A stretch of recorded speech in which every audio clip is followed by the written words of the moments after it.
maglilinis tayo ng piston groove para makasa natin yung bagong piston ring. Yan.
Tapos itong nagputol ako ng piston ring, no, top ring ito siya.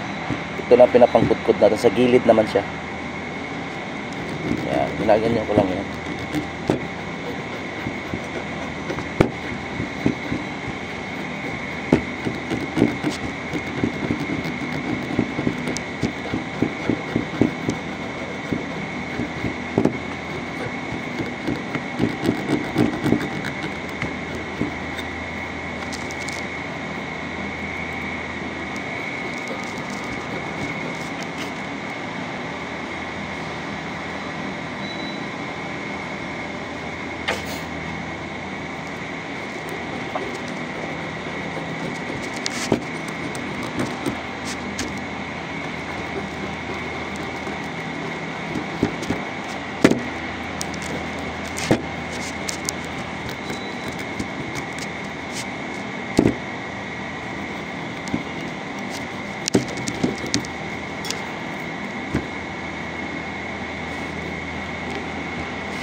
So okay na siya.